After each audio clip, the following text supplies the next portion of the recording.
All right, guys, welcome back to the channel, and thanks for dropping by. In this session, I'm pretty much picking up where I left off in the last video. A couple of things have come to my attention that I wanted to share with you guys, but the main thing about this video is I want to show you guys a couple of simple in-painting techniques that you can use if you're just getting started with photo editing. You can use these two little very simple techniques to remove unwanted objects or things from your photographs. So stay tuned for that. Um, First things first, where I left off yesterday, I showed you guys how you could quickly set up a grid of thirds that you can use, and save as a preset for when you're editing photos that in a similar or a sort of a repetitive workflow. Here I set up a category and some presets that I could use to bring up a rule of thirds grid for photos that come out of my iPhone 12. So if you are interested in that, check out that video. There'll be a link to it down in the description below. But actually, after I posted that video and I woke up in the morning, I had a few really cool crop tool tips that came from Mr. Bernard Fisher. Shout out to Bernard. Thank you very much for the cool tips. Actually, it kind of blew my mind. I'd never really played with the crop tool in Affinity Photo. So I want to show everybody the stuff that you told me about right now in this video. Before I do that, just a quick little thing. I set up a keyboard shortcut for my show grid and axis. It is Control Command Option G to bring that up fast.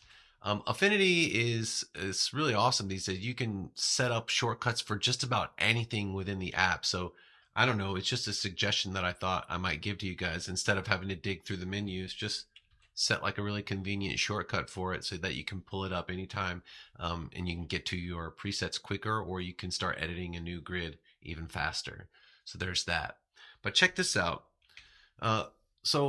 In the comments section of the last video, Bernard told me these two things. He said, the crop tool has a thirds overlay that you can use. I had no idea. If you turn it on, it automatically shows you your last used overlay. I was experimenting. In fact, not only does it have a rule of thirds overlay, but it also has a golden spiral overlay.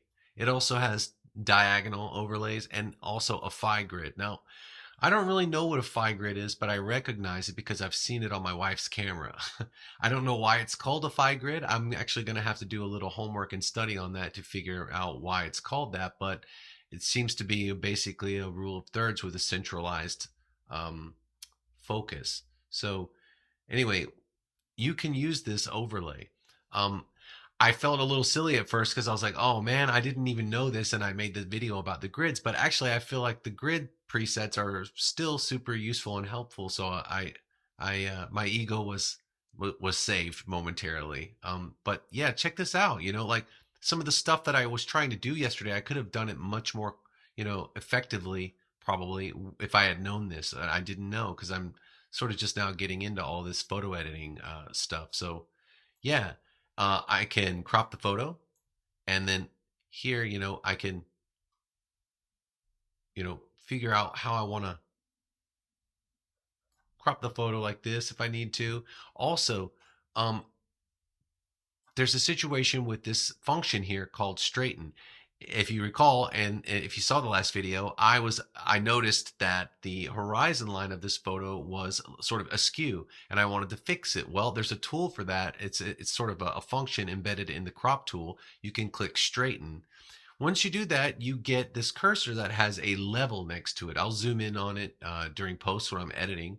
But essentially, if I drag this across my skewed horizon line and try to line it up, it will automatically straighten the horizon line for me. So that would have been really useful to me yesterday when I was trying, I had to pull out like some, Iron Man style HUD new view display action to try to solve that problem without this tool. So, wow. Thanks a lot, Bernard Fisher, for those two awesome tips. I hope they help some other people who happen across this video. So yeah, guys, I wanted to share those two tips with you. I thought that was so cool. Just awesome. Awesome stuff. All right. Now for the main event, in painting. So, A little background on this little photo. This is a city called Sejong. It's a really interesting place. It is kind of a backup capital or a secondary capital for South Korea, and it's really close to my home. It's a really beautiful city. Not that many people live there, but it's massive. So it's a really interesting place. It's like it's everything's brand new there, and they've got this really incredible park complex. It's massive, and it's got just an arboretum and like nature trails and this giant lake that sort of is centralizes the whole thing.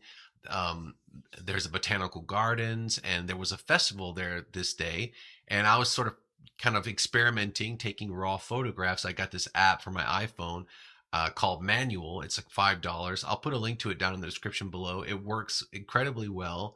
It basically allows you to take raw, unprocessed photos on your iPhone. I am shooting on an iPhone 12 mini. Unfortunately, they cannot shoot raw photos natively. And, you know, as I'm just beginning with all this, I don't even fully understand what is possible, but with raw photos. But I understand that if you want to get the most sort of naturalistic and high quality results, shooting raw is super important and useful skill to understand. So um, anyway, I was playing around with that on this day, and I thought this was a really cool photo. It unfortunately,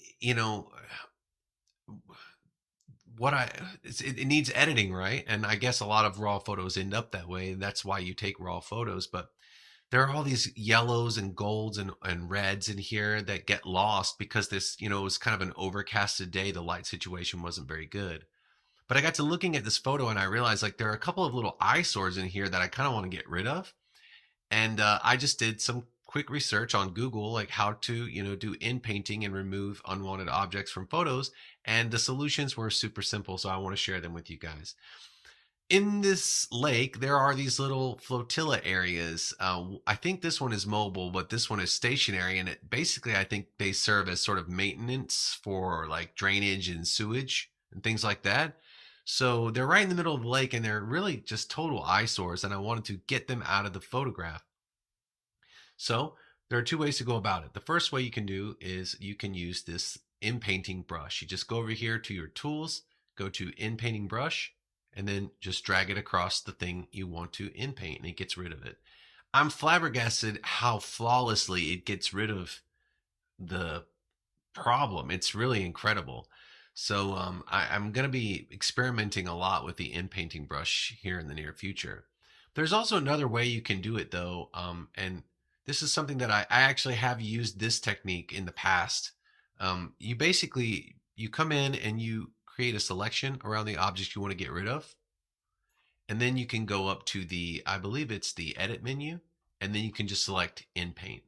And in fact, I'm pretty sure that you can actually set up a keyboard shortcut for that, although I haven't tried to do it yet. Now I've got like a couple of minutes left in my allotted time here that I've given to myself. I want to see if I can't like improve this photo a little bit using some adjustment layers. So yeah, anybody who happens by the channel who has any other tips or suggestions like Bernard did yesterday, I would love to hear them.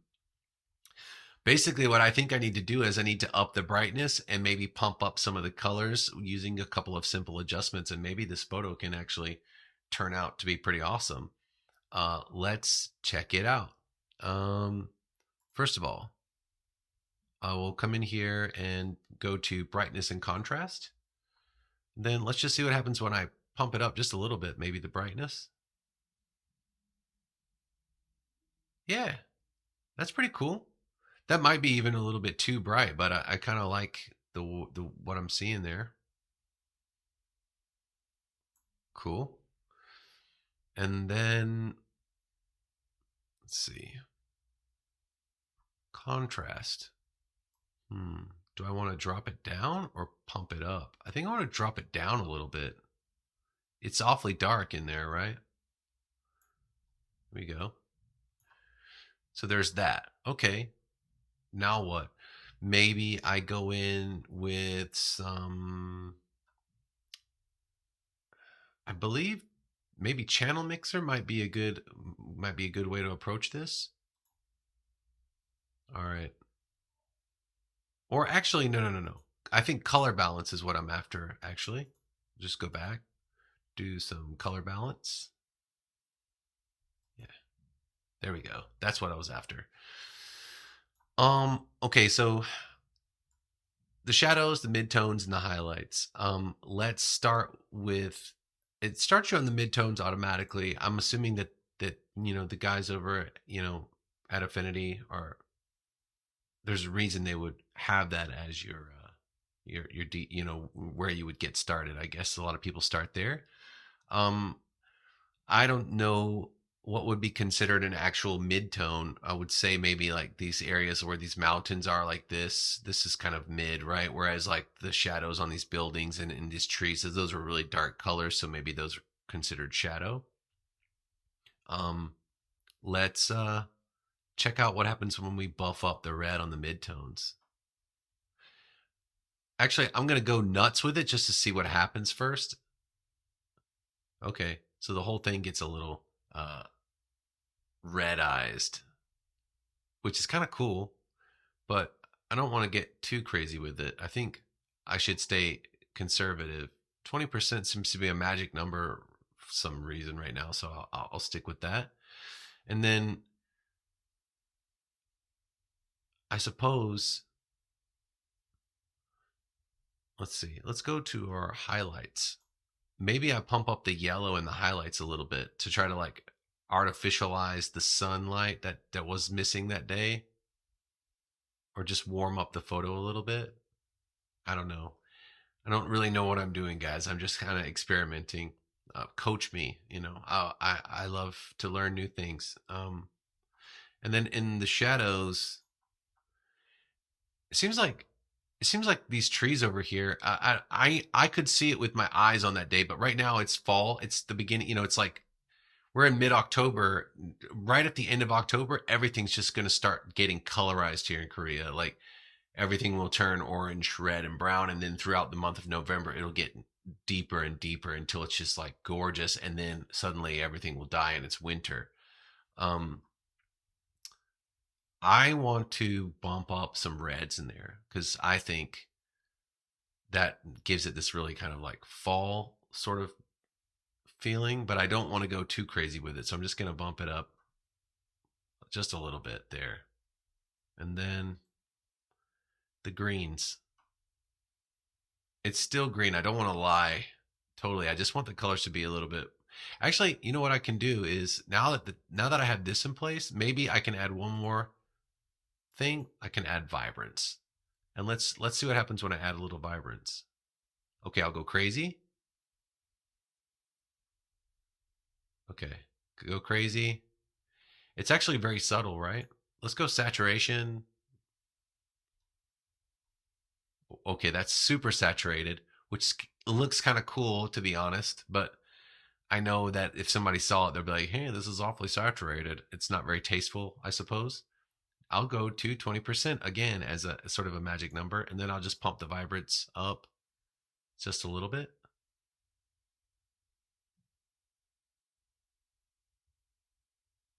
I'm looking at this area here because there are a lot of different colors in it. Cool. And then let's just go to 15 here too. That looks pretty cool. And the last thing I'll do is seems as though the photo is actually pretty level. Look at the tops of these buildings here.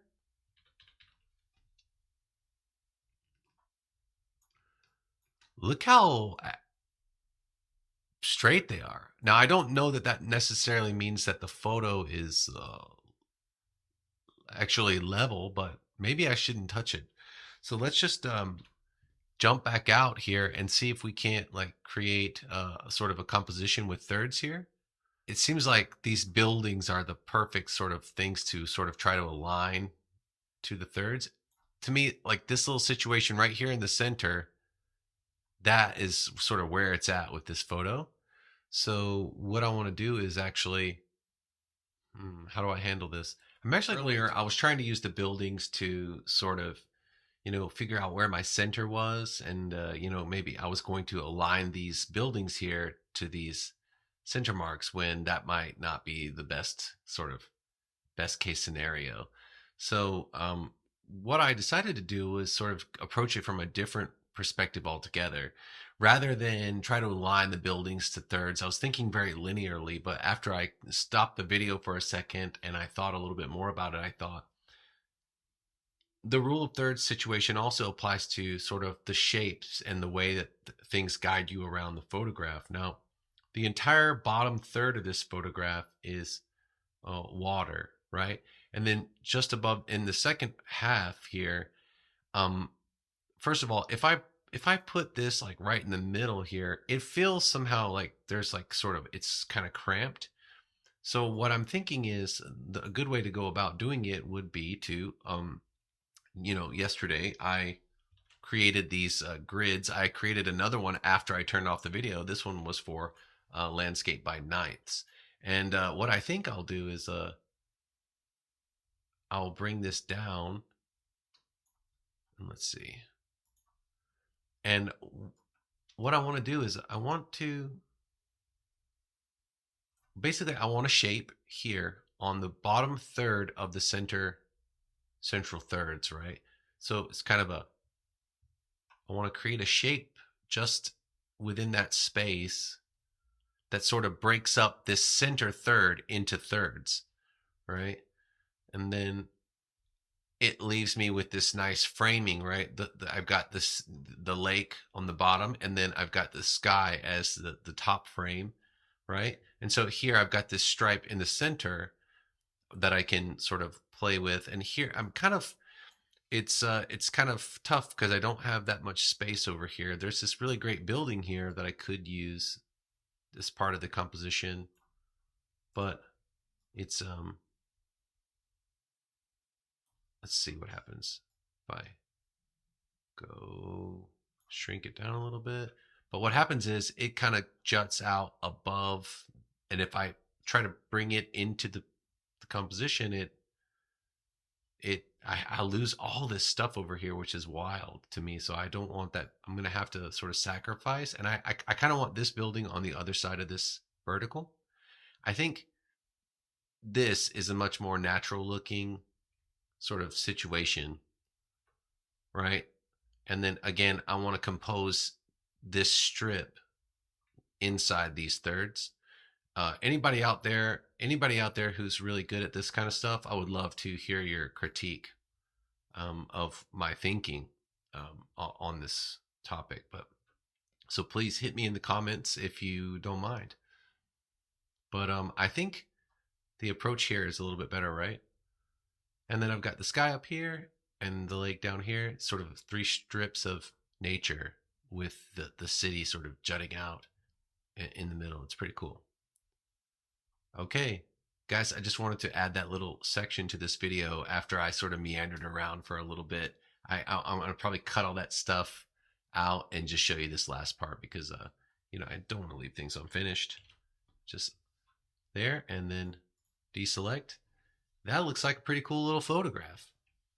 If I do say so myself. Cool. All right, guys. Take care of yourselves. Keep working hard and stay positive. We'll see you in the next one. Cheers.